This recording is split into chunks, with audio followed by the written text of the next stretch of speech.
inside the 10. Carr tips it in, and it's Ward. He spins into the end zone for the touchdown. Watching greatness on one end in LeBron. There's a dude with 35 in white getting it done defensively and then offensively, taking over the fight. Mama, there goes that man. They have shared a brilliant championship battle, but the championship can only be won by one, and it's going Dutch in 2021. Max Verstappen, for the first time ever, is champion of the world.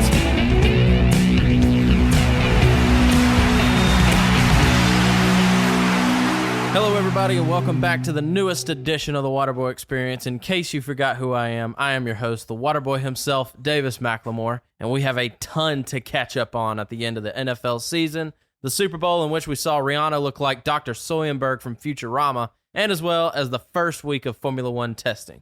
Now, I know you've forgotten about him, but here he is to help me cover our lost time, the CEO and CFO of Nye Productions, the Red Bull chugging son of a gun. He's a little rusty, so we gave him a sniff to the dusty.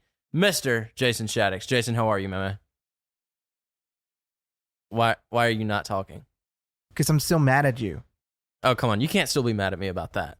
You left me hanging, and then I could not produce a single episode because I didn't know anything about football, neither American nor European, and you just left. Of course I'm fucking pissed.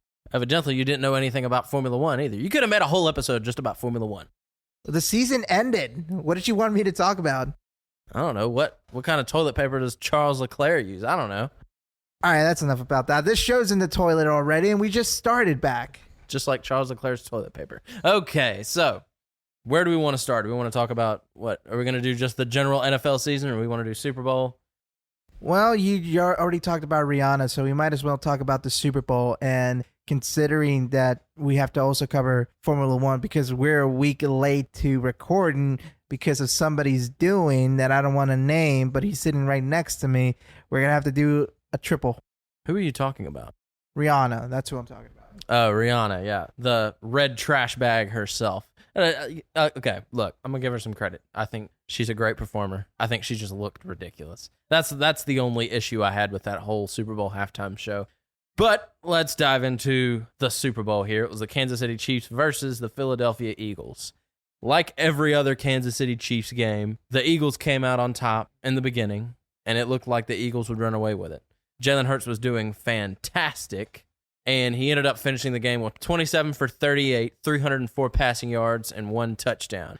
As well as rushing, he had 15 carries for 70 yards, and he averaged about 4.7 yards per carry, and he had 3 rushing touchdowns. Whereas the Super Bowl MVP himself, Kermit the Frog, Patrick Mahomes, was 21 for 27 for only 182 yards and 3 touchdowns. Now, Jason, try to explain this to me.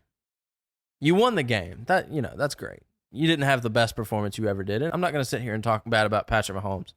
But you tell me, how are you still the Super Bowl MVP when the opposing quarterback just did better? The only reason they won this game, and everybody's pointing to it, ask anybody except for a Chiefs fan, that one call, the one bad call, the flag, was it a pass interference? That ruined the entire game. It just did. And, I mean, you can call me out on it if you want to, but, that's what happened. Okay, so in preparation for this episode, I actually listened to Bill's Bird podcast, and when he talked about this, and this is what he said. I don't think that call did make such a big difference, but we shouldn't forget the entire game. And he also said, and I'm kind of paraphrasing here because I'm trying to remember, how did the Eagles let the Chiefs get up to, 30 points they were at the end? So how did the Eagles let all that happen to get to that point? Because if that call would have still happened at the end of the game, but the Eagles have been playing great, then the Eagles would have still won. They would have still handed the Chiefs their asses. But the Eagles let the Chiefs get up there. And also, Patrick Mahomes, dude, that guy was fucking on so many pills in order to keep up because he wasn't 100% on that game. That's what a lot of people don't think about right now is he wasn't 100%. And yeah, he did not do any good and nowhere near Jalen. And the announcers were sucking him off the entire time. It was fucking ridiculous. I have no doubt. Look, he wasn't 100%. He just got through the playoffs. He got through a rough year where we honestly, you can go back and think nobody really saw them winning the Super Bowl. We all thought it was going to be either the Eagles or the Bills, who, we'll talk about the Bills in a little bit, how disappointing they are. But everybody is basically with the same consensus that it was a holding call. And the idea was that the defender grabbed his jersey when he really, it was so minute. It was such a minute jersey tug. It didn't really make a difference. And so that's kind of the problem here, that it wasn't a big enough tug to actually do anything. Because, I could show you the video right now, but let's look back a few years ago to the Saints versus the Rams with the pass interference call where the dude literally ran him over, did everything but rip his head off, and that wasn't a call. We need some kind of consistency with the penalty calls here in NFL. That's my opinion. I think everybody can agree, whether you're a Chiefs fan, whether you're an Eagles fan, or any kind of team fan, is the fact that the referees have been calling these games like shit the last few years, and that's been something everybody is pointing to. And I told you this, I think one of the referees had money on the game, because didn't one of the players, the one who was holding, didn't he say, yeah, I held? Doesn't help it now, but he definitely did say that. The defender did say that it was holding, which is fine. Like, yeah, okay, you did hold him a little bit, but the problem is, why is that a holding call? And the NFC Championship game a few years ago with the Saints versus the Rams, why wasn't that a penalty? That's the big problem here. All right, so if they would have called it like they were supposed to, would the game have gone into overtime, or would the Eagles have won? Because you also have to remember that they don't want games to end in overtime. Because that was a big thing last year. Do you remember? Yeah, and I understand that. That would only be the second game to go into overtime, second Super Bowl game to go into overtime. It might have been the third, but the whole reason why this would have made a difference. This play happened on a 3rd and 8 with 1 minute and 54 seconds left in the game. Not much left you can do.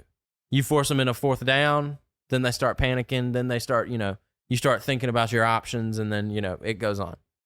That penalty being called gave them the yardage to get another free first down. So that's the idea behind why it did change the dynamic of the game.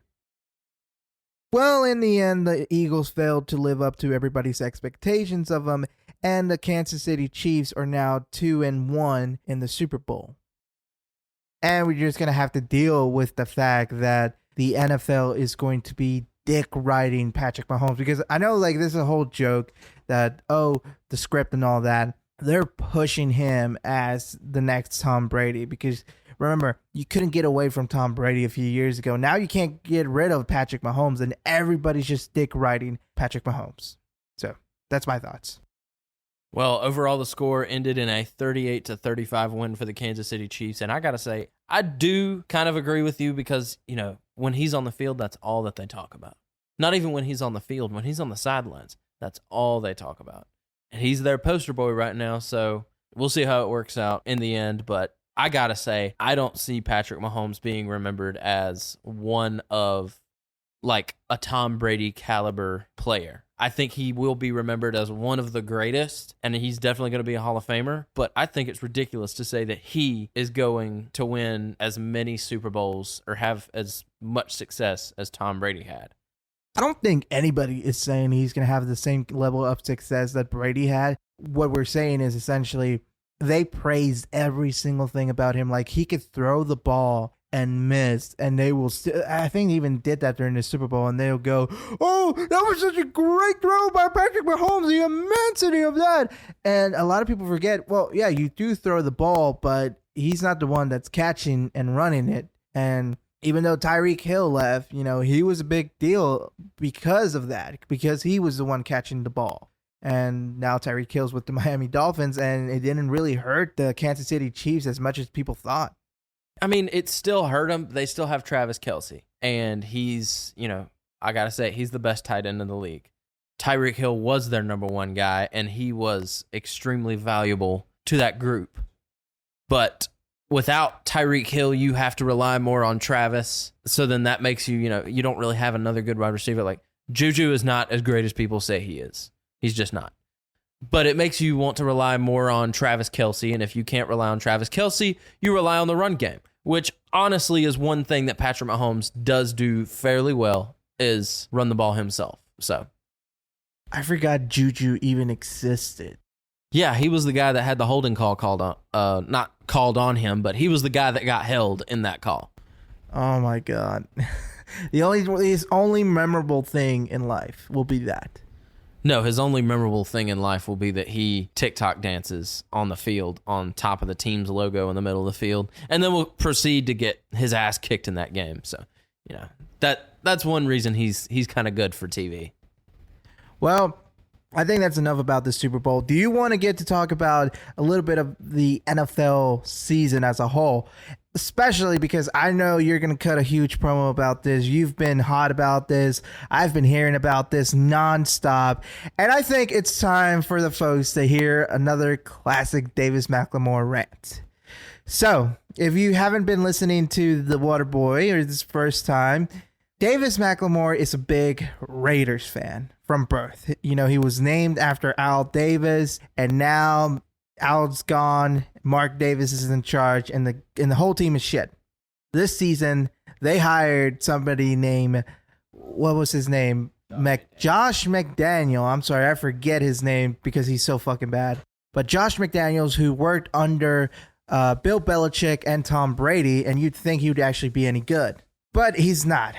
He's failed to live up to the expectations of the fans because they have Devontae Adams, one of the best players in the NFL. But here's the thing, Davis. Devontae was so important to Green Bay that my prediction of Aaron Rodgers failing has come true. And now Green Bay is so bad that they lost twice to the Detroit Lions. I just wanted to get that in. But anyway, they couldn't make it work with Devontae Adams, and they essentially ran out their quarterback, which, I'm not a big fan of him, but he still got the boot in an unfashioned way, even after being loyal to the Raiders for almost a decade. But, Davis, tell us about the even greater fall of the Las Vegas Raiders and Derek Carr getting fired. Well, here's basically what happened. Derek Carr performed well this entire season. Did he not? With what he was given, yes. Exactly. He a shit defense, and he worked in bad offensive play calling, just plain and simple. There were several times where he would get the call, he'd look back on the sideline and be like, "What?" And it happened several times in the season. He played relatively well. Josh McDaniels, quote, coached relatively bad. Not even relatively bad, just bad. In order to save his ass, he needed to put the blame on somebody else. Who's the one person that has stayed consistent throughout the past 4 or 5 coaches we've had, who stayed consistently good, but they continue to be bad? It's not his fault that they're bad. He decides he's going to put the blame on the one person that has been there since the beginning, Derek Carr. Here, let me cut you off real quick, and let me say this. A lot of people might blame Carr. He's like, well, he doesn't fit McDaniel's style, it was a change. But people forget, halfway during the season last year, John Gruden was fired from the Las Vegas Raiders, and he was replaced by Rich, an interim head coach, who, with his play, yes, they did suck for a little bit while he got his bearings, but once he got his bearings, they were playing like never before, and they got into the playoffs. Something they hadn't done in a little while. I think 2019 or 2016, I remember right when Carr broke his arm or leg or something like that during that game before going into the playoffs. But Carr managed to play well with Rich. That's the thing. And then they had an entire offseason and an entire season to get into Josh McDaniels. And at no point did Carr work well with McDaniel's style, whose McDaniel's style was very much mind-boggling, to say the least. Everybody was questioning, why are you calling these types of plays? It's not working. And honestly, I think it's got to be insanity, because there's no way you could do the same thing over and over again and expect a different result. But that's McDaniels. He was expecting a different result each and every time. And he didn't. Here's the thing. Mark Davis didn't want Rich Bisaccia. The players wanted him. You can ask anybody, they all respected him as a leader. And no, He's more like a Dan Campbell of the Lions. Not the best football mind you can have. A great football mind, but not the best you can have. But he's one of the best possible leaders you can have for that team. Mark Davis wanted someone with experience winning Super Bowls. Someone with experience that learned directly under one of the greatest coaches this sport has ever seen. And so he went out and he got Josh McDaniels. I said this earlier several months ago when we first started talking about all this kind of stuff. Josh McDaniels, when you watch him coach, he doesn't convince me. You can't convince me that he even sat in the same room with Bill Belichick or Tom Brady. You just can't. He learned nothing in his time with the Patriots. He has, 5 Super Bowl rings? He doesn't deserve any of those. They were all participation trophies for him. He's not showing any results that he can win a Super Bowl with this team. But he has a hefty contract, and Mark Davis would have to eat his words if Mark Davis just woke up and decided to fire him, because Mark Davis multiple times has said, this is going to be our guy going forward in the long run. And there's been several times he's come close, because there's been several times that we've heard stories about Mark Davis calling him into his office or calling him into a private meeting just to talk to him. What do you think he was saying in those meetings? Probably like, get your shit together so you don't make me look like a fucking idiot, which you are, Mark. You are a fucking idiot. Chucky-looking son of a bitch. Everybody makes the joke about how John Gruden looks like Chucky. No, he really does look like Chucky. No, he looks like Riley from Diary of a Wimpy Kid. Oh my God, Rowley? Fuck, yeah, he does.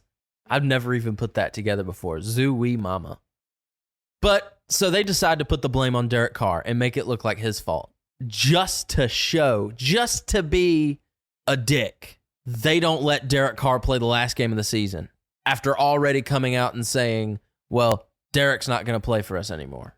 And so they don't look like idiots. Because what do you think would have happened if they let him play that last game of the season? And the week before they said, well, Derek Carr's not going to be our quarterback anymore. We're going to let him go. And then he comes out that last game of the season and just balls. What are they going to do? They're going to look directly, all of us Raider fans are going to look directly at them. And there might have been raids of the Raiders facility in Las Vegas. We don't know. And they also didn't want to pay him in case he got hurt, because that's also another big thing. Because his contract stated if he got hurt, they would have to pay him the guaranteed money. They don't have to pay him the guaranteed money now. But Derek Carr did kind of stick it to him, because I don't know if you've heard this or not. This is a little bit more recent. They were in talks with the Saints to trade Derek Carr over there to get him, and the Jets. Well, Derek recently came out and said he is not going to accept any trade to any team. He demands he gets released from the Raiders as the last kind of, fucking shot to the balls before he leaves. So then he can be like, you know what? You're not going to get anything out of getting rid of me. You're just not. You might would have got like a second round pick from somewhere else. Maybe you could have pushed him for a first round. I don't know. But now he's kind of saying, I'm not going to let you get anything out of getting rid of me. If you think you can do better without me, then just ditch me. Because I'm not playing this game where you try to get something, where you're going to try to bargain and get something better. No, you either want me or you don't. And quite honestly, we would be hard-pressed to find somebody better than Derek Carr. 3 quarterbacks have been the most accurate quarterbacks in the past 10 to 8 years. Tom Brady, Derek Carr, and that brings me to my final option, Aaron Rodgers. Where is Aaron Rodgers in all of this? Do you know where he is? He's in isolation. He just got out yesterday. 4 days of darkness and isolation after spending about a week playing golf with Davante Adams in Las Vegas. He needs time to reconnect with himself, Jason. He needs time to feel himself and feel who he is and just adapt to his new situation he's coming into. So then he can tease going to another team and then we'll just fucking just cut their nuts off. That's what he's doing to us. They were sliding his food under the door so this guy could eat there and just contemplate whether he wants to sign with the Raiders or not. Fuck you, dude. So now the reports are coming out that the Raiders have lost interest in him, which I don't blame them. That's the first good decision you've made, because you're going to break your back to get this guy. You're going to do exactly what Green Bay has. Break your back to get him, and you don't get anything out of having him. I would love to have Aaron Rodgers if he was willing to play, if he was willing to actually put forth the effort. Because if he can, when he puts forth the effort, he's one of the greatest quarterbacks. He is. But he's lazy, he's weird, he's a drama queen, and if he doesn't get what he wants, he pitches a fit, and he'll blame it on everyone else. I don't want him, because I know what kind of a problem he's going to be. So now we're faced with a situation where we don't know what we're going to do. Are we going to get Jimmy G? I hope not, because then we might as well just sign Stidham to a full-time, a starting contract, because, he's going to start every game if we sign Jimmy G, because Jimmy G is never going to be healthy. Never. Lamar Jackson would be great, but I don't know if there's enough money to pay him. So that's the situation that's going on with the Las Vegas Raiders. Your thoughts? You know my thoughts on having Aaron Rodgers be in the NFL. I think he's washed up. I think people give him way too much credit. I don't think he's really that good. People always say, oh, he's great, he's great, he's great.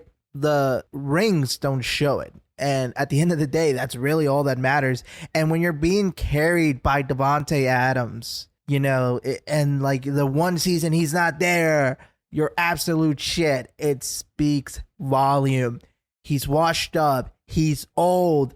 Now that Brady is gone, he's probably the oldest NFL player in play right now. Why would anybody put your money on him? He is not a long-term quarterback. Honestly, I'm surprised Green Bay kept him this long. And as for his isolation chamber, bull fucking shit. I bet you he was in a room in Vegas with 5 chicks, snorting cocaine, doing mushroom, doing whatever. And that's his fucking isolation. I call fucking bullshit. I think the Raiders are, as a franchise, are done. I don't see them making a comeback anytime soon. They've showed that, one, Mark Davis doesn't know what the fuck he's doing. He's not willing to swallow his pride, and he's willing to go down with that fucking ship, all right? That's what I think. I think if you're any good, you're not going to go to the Raiders, all right? You have a better chance at going to the Detroit Lions than you do going to the Raiders. Because, yes, they might have this fancy facility. They might have this $100 million arena. They might have all this shit. But at the end of the day, they don't know how to use their tools. They're fucking shit. And if you want to have a prosperous career in the NFL, go anywhere else. Take a pay cut. Go to a team who's not worth a shit, like the Panthers or the Lions, and you'll have a better chance. Matthew Stafford, after being with the Lions for 10 years, went to the Rams and won the Super Bowl, all right? How much do you want to bet after being 10 years with the Raiders and he goes to another team? If he does, Derek Carr. It would prove everybody that Mark was wrong in signing Josh McDaniels. I would love to win a Super Bowl, but I don't think we're even gonna make it to the playoffs. As long as Josh McDaniels is in charge, we're not gonna do anything.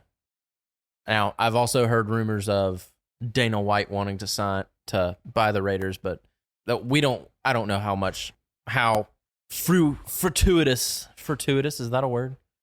Fruition. I don't know if that's gonna come to fruition. So. But that's basically what's going on with the Las Vegas Raiders. Are there any other NFL teams you want to talk about? This is fun. I want to go on rants about people. Not in the NFL. I'm kind of done with that. Well, then where shall we go from here? All right. I guess it's time to go to Formula One. All right. I have an actual professionally written thing that I'm going to talk about, so bear with me. You typed it on your phone in the text message thing. It's not professionally typed. You sent it to yourself in like 4 text messages. Because I don't need to write everything, Dave. It's not like you. So, by the time The Waterboy had stopped airing, the Formula One season had all but officially ended. Max Verstappen was crowned world champion, and Red Bull had secured their first constructors title since 2013. Since then, there has been a lot of shakeups in the sport, with Ferrari completely overhauling management. Mattia Binotto left his role as team principal the Tuesday after the season finale in Abu Dhabi. It had been leaked online that Binotto was going to be replaced a few days prior to the announcement. Ferrari quickly went into damage control mode and tried to say that the rumor was false, only for them to retract it not long after. The firing was a long time coming for any Ferrari fan who had been watching since 2019. This past season was Ferrari's big chance to flip the script as Mercedes was no longer dominant and their only rivals, Red Bull, had reliability issues at the start of the season. Unfortunately, driver errors, unreliable engines, and an even more unreliable strategy team caused the Scuderia their chance at gold. For many, Charles Leclerc's unfortunate crash in France marked the end of their title run.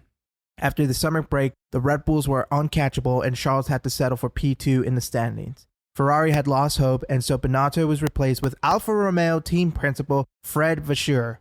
What makes the announcement so important is that Ferrari is no longer reliant on promotions from within the team.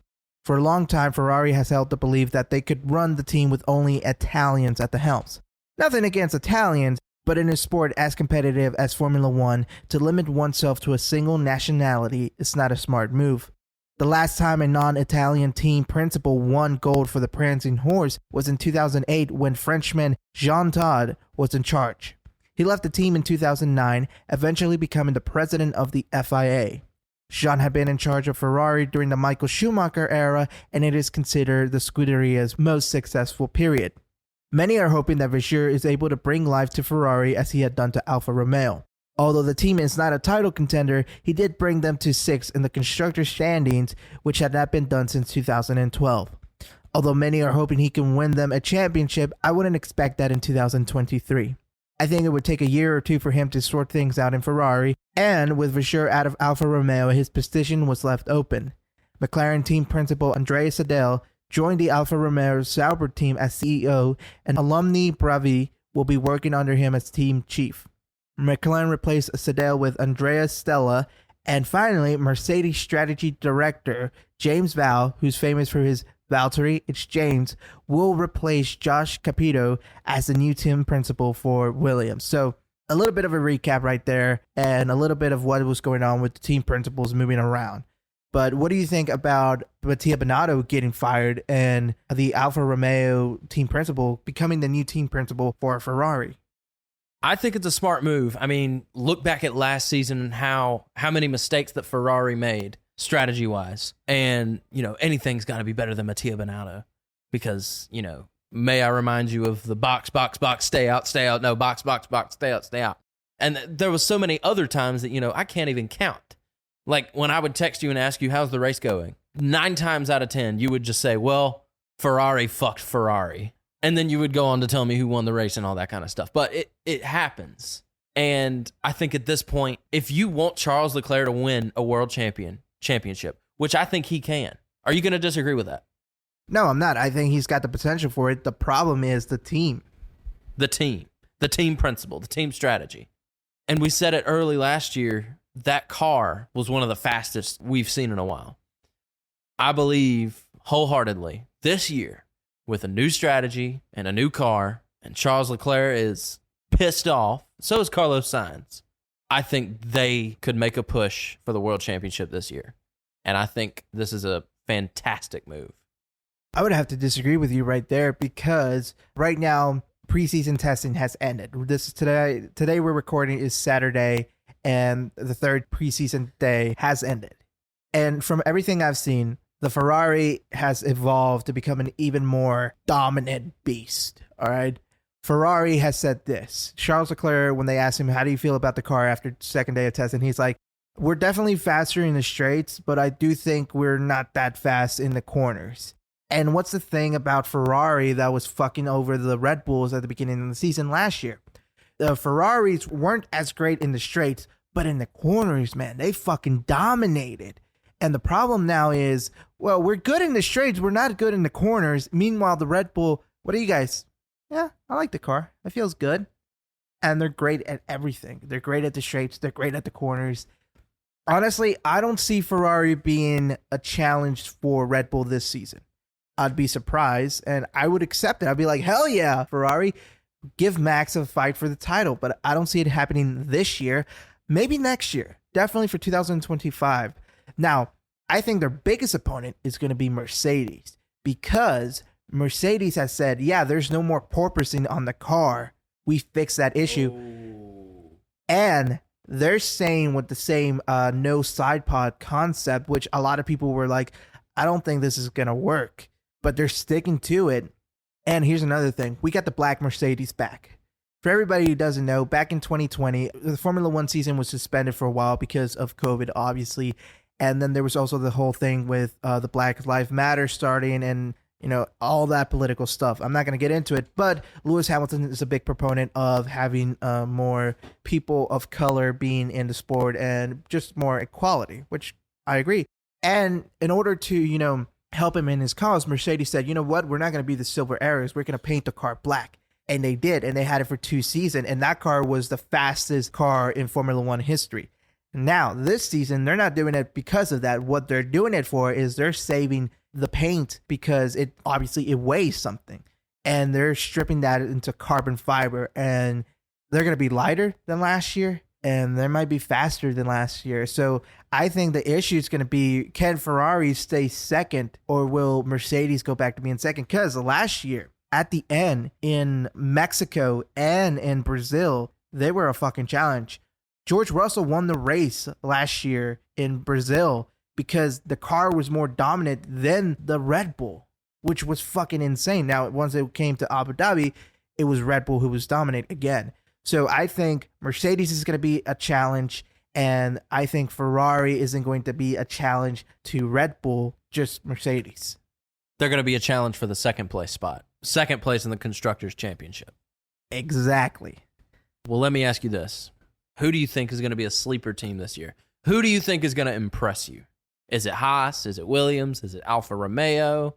Well, by the looks of practice, Alfa Romeo doesn't look great. I mean, Valtteri Bottas' car broke down, so, Okay, so that's one thing about preseason testing. Like, cars breaking down, that's good because at least oh, it broke down. What's the issue? All right, this is an issue we're not going to have during the race. Now, preseason numbers don't matter. It's like preseason games in the NFL. They don't really fucking matter if you win or lose. Like, for example, Max Verstappen was the fastest driver during day one. He was, I think, a second faster than Pierre Gasly was last year. I don't know if it was for the day or for the entire testing session. But on the second day, Zhou Guan Yu was faster than Max Verstappen on that day, and he was faster than Max on the first day of testing. But again, they're sandbagging the cars. They're not running at full potential. But I think, going back to your question, the sleeper, Aston Martin. They have been fucking fast, and they've been looking incredible. Yes, at the start of the first day of testing, they did run into a little bit of problem with a sensor. Felipe Drugovich is right now the reserve driver, and he's driving instead of Lance Stroll because, unfortunately, Lance Stroll had an issue. A car hit him while he was bicycling, and apparently he broke one or two of his wrists, like either one wrist or both wrists. So Aston Martin right now is saying that Lance Stroll may be able to come back for the race, but at the same time, they're giving Felipe the seat so that he can actually have some practice before the actual race. But from everything we've seen, Alonso has been pushing that car to the limit, and he has been incredibly fast. As they described it themselves during their launch, 90% of the car is different from what you saw last year. So maybe Aston Martin is the sleeper. We know that Lawrence Stroll, the owner of the team, is willing to put money into the team. And I think they've built a brand new facility. They built a wind tunnel. They're doing a lot to invest into the team. So I think they're going to be the real sleeper. Now, Haas, I'm not so fucking sure because it's fucking Haas. Here's something that happened, and it blew my fucking mind. So, the pit walls, all right? When you see people going for a pit stop during a race, you see all these people sitting at the pit wall, and they all have their own little pit wall and shit. Well, guess what? Normally, it's between 5 and 7 seats on the pit wall. Haas went and said, all right, we're going to cut that in half. We're only going to have 3 people sitting out there, and that's going to be your pit wall in order to save $250,000. That saves them $250,000? Trans. Well, why are they trying to save so much money? Gunther, the team principal, has said, well, we're going to put all that money into investing into upgrades, which is great and all that, but isn't that what the money from MoneyGrams is supposed to be? Because apparently they were running well below the budget cap, and this year they're supposed to get up to the budget cap with the new money from MoneyGram. And they also got a new partner, like it's a clothing brand from this place in California. I'm not sure what the name is, but they're getting a lot of money. And let's see what happens. Maybe they'll keep it up. Maybe this year they won't have to cut their fucking wings because they couldn't afford to bring low drag wings to Monza. That was funny. That's the most redneck thing I've ever heard of in Formula One, besides like, duct tape and everything. But we'll see. I don't have much hope for Haas. They let Mick go. I think Mick was the promising part of that team, but now Mick is a reserve driver for Mercedes. But he'll have a lot of time to learn under Lewis, who, just like his dad, is one of, if not the greatest Formula One driver of all time. I know you don't like it, but you got to admit. No, I'm willing to admit it in number-wise. But now here's something I do want to talk about. McLaren. Oh my God, has McLaren been awful this preseason testing. The first day, I think the most they got was like 41 laps because they had an issue with one of the wing inlets that comes out of the brake ducts. I forgot what they're fucking called. Anyway, that actually ended up burning up because of brakes, and they had to put duct tape and they had to fix that. So it hurt their testing because there's not a minimum number of laps required for preseason testing, but you want to get the most laps out of there because you can only test 3 days. Back in the Michael Schumacher era, you could test all you want. You could pour in hundreds of millions of dollars, and even that wasn't fucking guaranteed. Just ask Toyota. They spent over $1 billion, and they were nowhere near the podium. But McLaren is not looking good. And even during their livery launch, the car launch, they asked them, well, how do you think the car is going to look? And they even said, well, we're not really sure. I don't think we're going to be that great. And then during preseason testing, they asked them again, and they're like, quite honestly, when we were checking numbers and the dynos and all that stuff, they said we found a different concept that we think is going to help push the car even further, but it wouldn't be ready by preseason testing or even by the first race. So it's going to be a while before we can actually see what we think is going to be the true McLaren for this year. And this car right now, it's not looking good. If you're a McLaren fan, you're just going to be in the fucking weeds. That's the honest truth. And Lando's contract is coming up, and he has been the soul of that team. And if they can't deliver a good car, well, you know what? Aston Martin's looking good. Maybe if Fernando Alonso retires anytime soon. It's strange to see how, they weren't terrible last year. They weren't great either. And I think the main thing that held that team back was Daniel Ricciardo. It's weird to see how far they fell, even though they didn't have that far to fall from in the first place. I want to see Lando go somewhere else. Because Lando, you've said it yourself, he's super young, but he's also super promising. And to be fair, last year, it wasn't even a fucking fair fight. Alpine was dealing with reliability issues. That's the reason why Fernando left, because he said, fuck this. I'm done dealing with the unreliable car, the shitty teammate, and then the fact that they were playing, well, maybe will they with Fernando and his contract. And here's going to be the interesting thing. Alpine has 2 French drivers. They're a French team. Are they going to be able to live up to expectations? Because yes, McLaren was better last season, but it was for reliability issues. This season, apparently, they fixed those issues, and they're going to be even faster.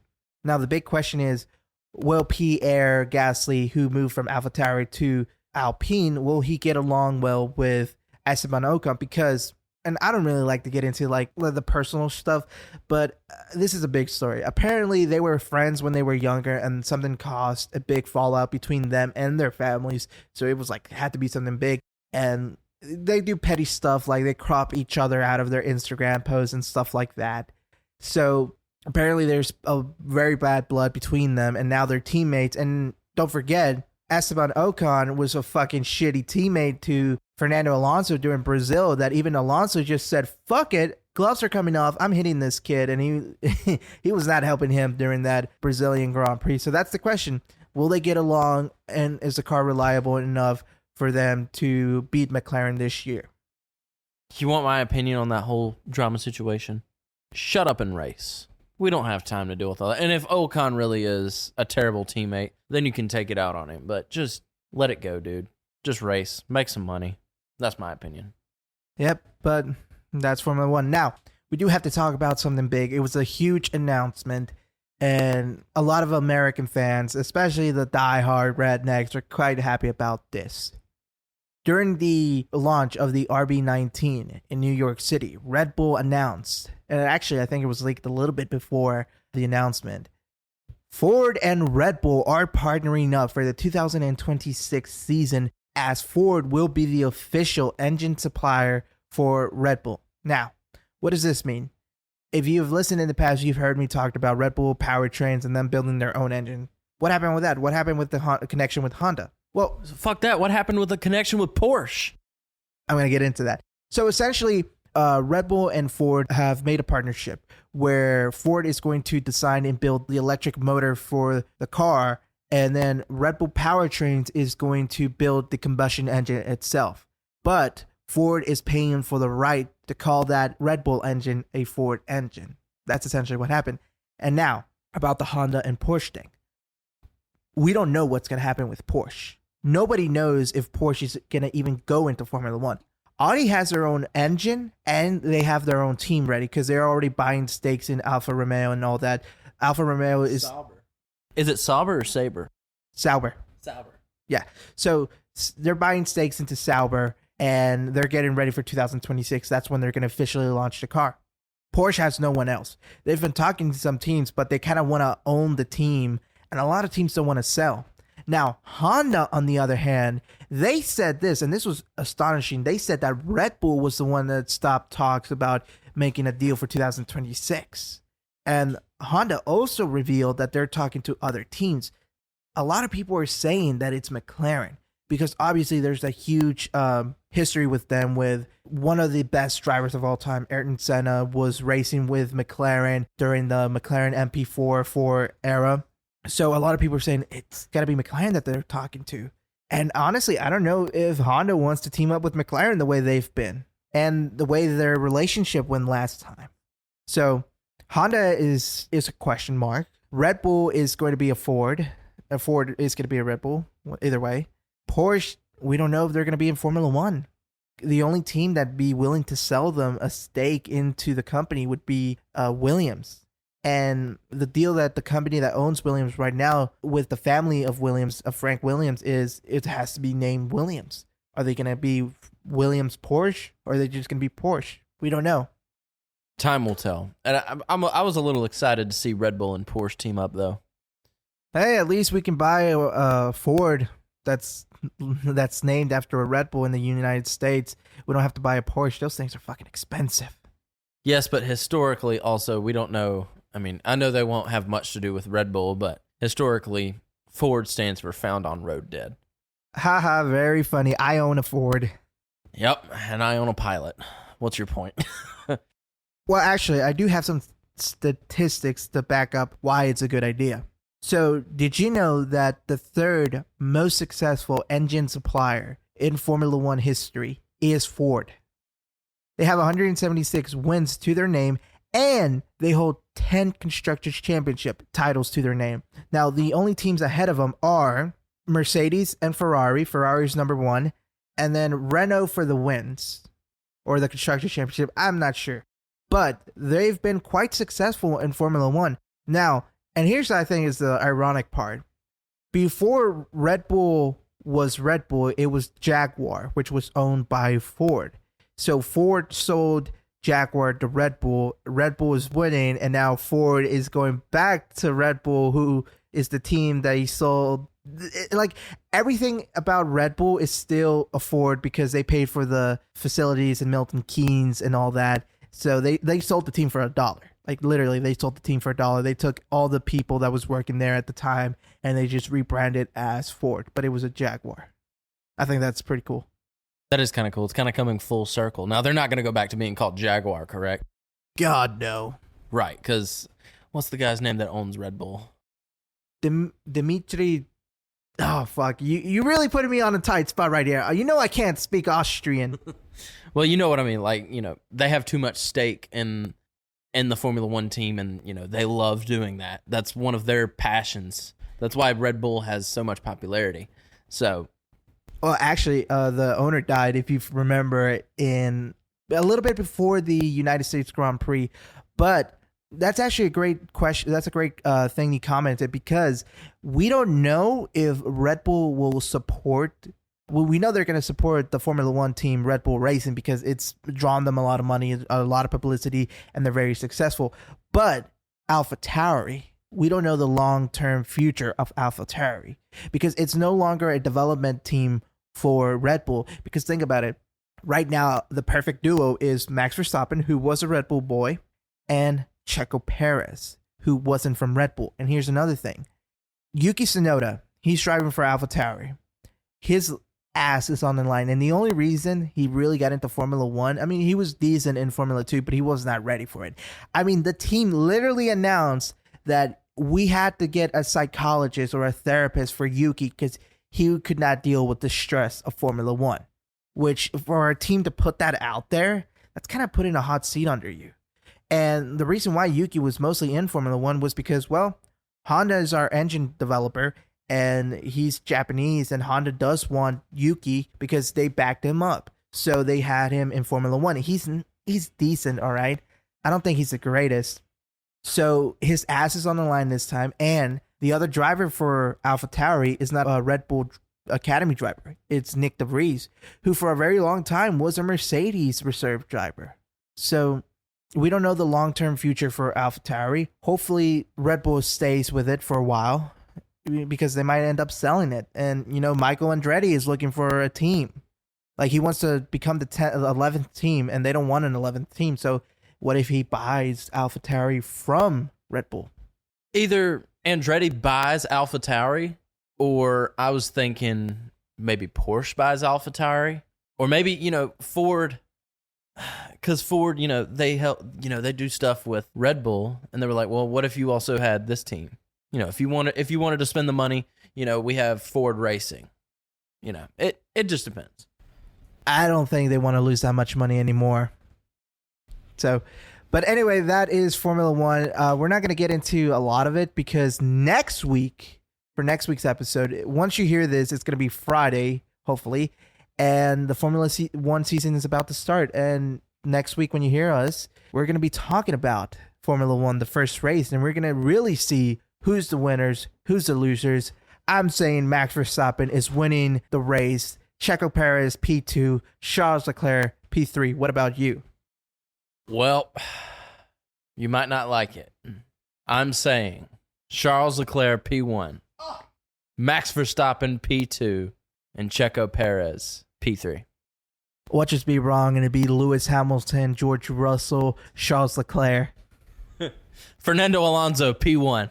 I would pop. I'm not going to lie. That would be great. But anyway, we've talked long enough. I got enough editing, and we're rusty as hell. And I'm pretty sure not a lot of people want to hear us talk being rusty as hell, because it reminds me of the first time we were doing this shit, which is not too long ago. It was like 26 episodes ago. But anyway, folks, I'm going to leave it for the water boy to sign us off. Sign us off, white boy. I promise you this is going to be the last first time. But anyways, thank you guys for listening to this episode of the Waterbro Experience. We hope you enjoyed it. And peace. What, no water boy on YouTube promise? I'm not making that promise anymore. Thank fucking God. Second and goal just outside the 10. Hart tips it in, and it's Waller. He spins into the end zone for the touchdown. You're watching greatness on one end. In LeBron, there's a dude with 35 in white getting it done defensively, and then offense taking over.